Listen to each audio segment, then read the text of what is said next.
Hi, everyone. In this short lecture, I just want to discuss an important aspect of European intellectual history that emerges in the middle of the 18th century. And this is the thought of Jean-Jacques Rousseau and the ideas that he set into motion, which are going to be very, very important going forward well into the 19th century, and I think you could even argue into the present age. So I've titled this talk Rousseau and Progress, to sort of frame the arguments and issues in a way that I think is relevant to everyday understanding of the situation. Let's begin with a quick biography of Rousseau, at least up to around 1749-50. He's born in 1712, dying in 1778, so about a decade or so before the beginning of the French Revolution, which is 1789. He's born in Switzerland, in Geneva. And the best way to describe his life, I think, is using the words complex and peripatetic. Complex means that there's a lot going on, most of which he draws upon at length in his lengthy autobiography called The Confessions. It's peripatetic in the sense that not too long after reaching adolescence, he leaves Geneva and pretty much wanders through France and Italy in all kinds of different occupations and pursuits, meeting all kinds of different people. Again, all of this is outlined in The Confessions. Where our story sort of comes to light probably starts with his contributions to the Encyclopédie of Diderot. We can just translate that to encyclopedia. This is a effort by Denis Diderot to put together in book form a compendium of all the knowledge basically that he can lay his hands on, with a wide variety of contributors besides Rousseau. Another famous contributor would be Voltaire. This project was really quite radical for its time, revolutionary even, and soon wound up attracting notoriety, censorship. It became, at the same time, very, very popular. And so Rousseau is one of the contributors to this effort to disseminate writing on the state of knowledge in the middle of the 18th century. He becomes a kind of confidant friend of Diderot, and on a walk to visit Diderot, who happened to be in prison at the time, he lights upon an advertisement for a contest being held by the Academy at Dijon again in France. And there are a number of these regional academies that are having, contests, sponsoring publications, things like that.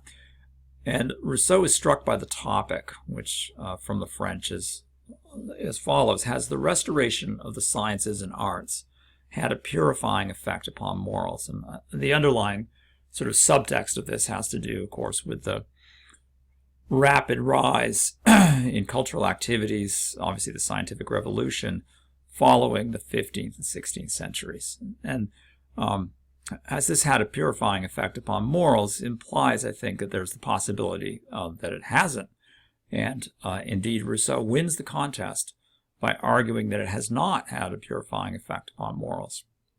And in the essay, often titled as First Discourse, a discourse meaning a kind of lengthy and analytical treatment of the subject at hand, the discourse on the moral effects of the art and sciences, he argues with striking and fervid language that indeed the sciences and arts have not had a purifying effect upon the morals of the individual or the society. So what we'll do in this talk is just have a quick look at that and see how that plays out, again, in a relatively brief and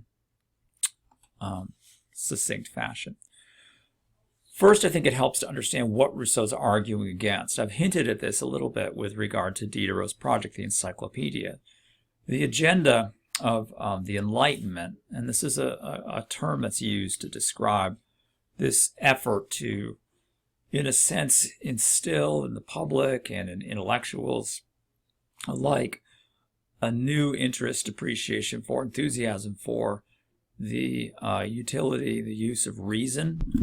And in this case, by reason, we mean the application of logic, clear thinking, and exploration of the natural world to understand natural laws and natural principles that, especially if applied in the area, for instance, of science, and we might talk about the natural sciences, or perhaps also the social sciences. So I have the examples of politics and economics, that if we understand these natural principles, these natural laws, and organize our activities, our societies, our social institutions in concordance with these laws, everyone will be happy, everyone will be prosperous, everyone will be, in essence, living better as human beings. And as I say in the slide, we see this emerging, especially with the progress of the scientific revolutions, say following the time of Galileo, from the beginnings, say, of the 17th century, going up until Rousseau's own time, around 1750. And indeed, the encyclopedia is a good instance of this Enlightenment belief that if the knowledge of natural law, natural principles, natural sciences is disseminated widely and not restricted by, say, royal prerogative, religious conservatism, superstition, etc., everyone will be much better off as a result. If we think about who or what Rousseau's reacting to, a good place to start certainly would be in politics and the thought of Thomas Hobbes and John Locke, who are writing toward the end of the 17th and into the early 18th centuries, particularly their view of politics, and especially Hobbes's materialism, the idea that in essence civilization and what's described as a social contract comes out of a view of the state of nature for men being undesirable. We'll develop that more in just a second. If we look at Adam Smith and his writings on economics, The Wealth of Nations is a good example.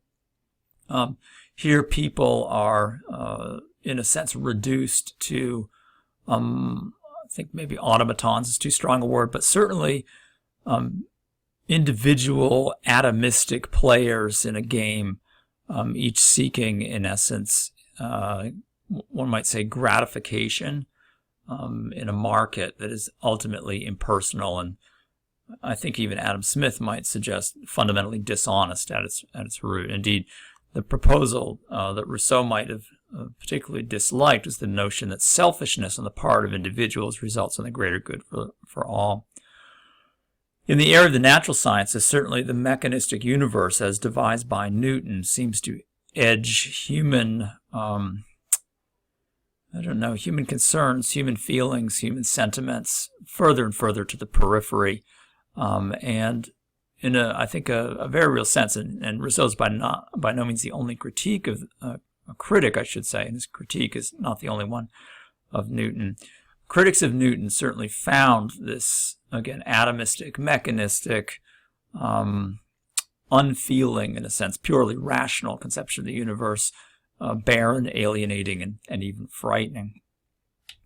So if we consider, just to take the example of Hobbes and Locke, Hobbes in his famous work, the Leviathan, or just Leviathan I should say, describes the life of man before civilization, again in the state of nature, as nasty, solitary, brutish, and short, perhaps the most famous phrase from that work.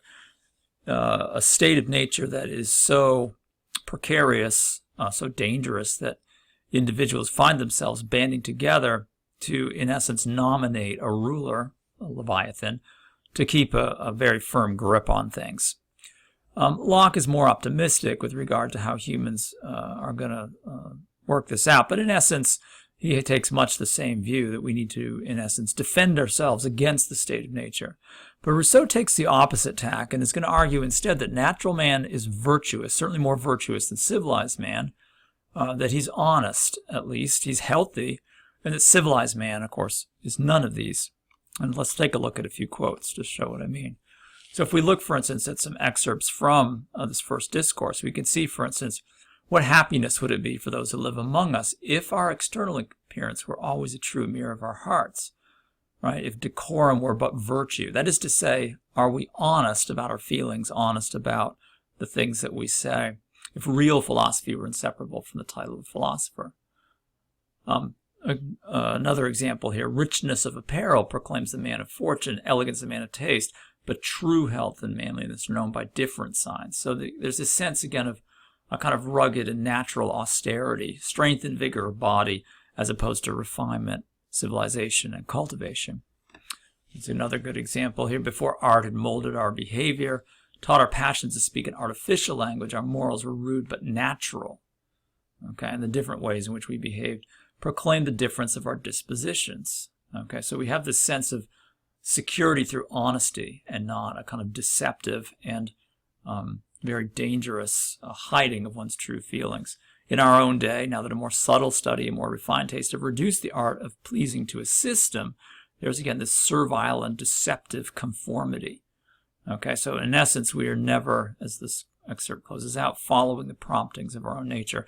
This is something that Rousseau will develop in greater detail in his Discourse on the Origin of Inequality, where he describes man's natural inclination of amour de soi, that is to say, self-preservation in a sense, a kind of honest, like self-defense, an honest response to the challenges of survival, as opposed to amour propre. And amour propre is more of a kind of desire to look good in the eyes of others. Again, deceptive, self-aggrandizing, ultimately artificial and false at its root.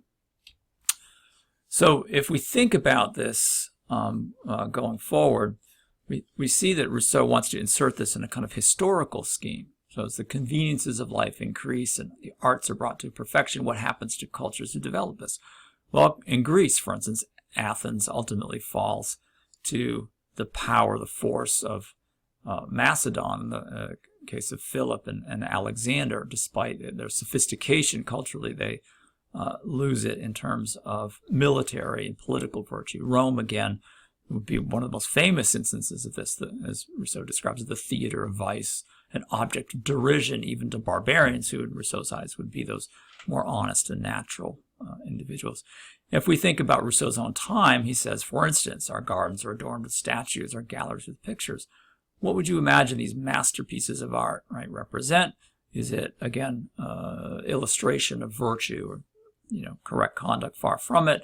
Instead, the image is a perversion of heart and mind, and having a corrupting influence, again, upon children. We have physicists, geometricians, etc., in plenty, but we have no longer a citizen among us. That is to say, an individual who lives authentically and honestly and upholds the community especially. I think that would be important. We certainly see that in the social contract going forward. So this is an important distinction that Rousseau's drawing here between the civilized, cultured individual, the kind of ideal, if you will, of the Enlightenment. Voltaire made the critique of Rousseau when he read him that, in essence, it made him want to go around barking like a dog on all fours, as opposed to, again, a cultivated, literate, and intelligent in the sort of social sense, a type of individual. Rousseau obviously argues strongly against that. It's going to develop that further, particularly in the Discourse on Inequality, where he, in a sense, shifts the blame perhaps from the sciences and culture and civilization to the habits of mind that develop, particularly with the acquisition of property and social status. It's to sum up, it's worth just reviewing very quickly the impact of Rousseau on later European thought, which is substantial and profound. There's a little question that he forces intellectuals to really seriously reconsider where the Enlightenment is going, what its agenda is, and what its results will be. And this continues really right into the present day. The later movement, known as Romanticism, is certainly owing a great deal to Rousseau. And in his novels especially, we run to this. A good example would be in Julie. Political thought is transformed, especially with regard to his social contract, which outlines his political program. In education, the novel Emile, about the correct way to bring up a young boy, in many ways bears fruit, for instance, in the modern institutions of kindergarten. And I think that it's also abundantly clear, speaking of the tug-of-war between nature and civilization, that he, in essence, develops the idea that nature is a good place to be, a place to be authentic and honest in his work, The Reveries of a Solitary Walker.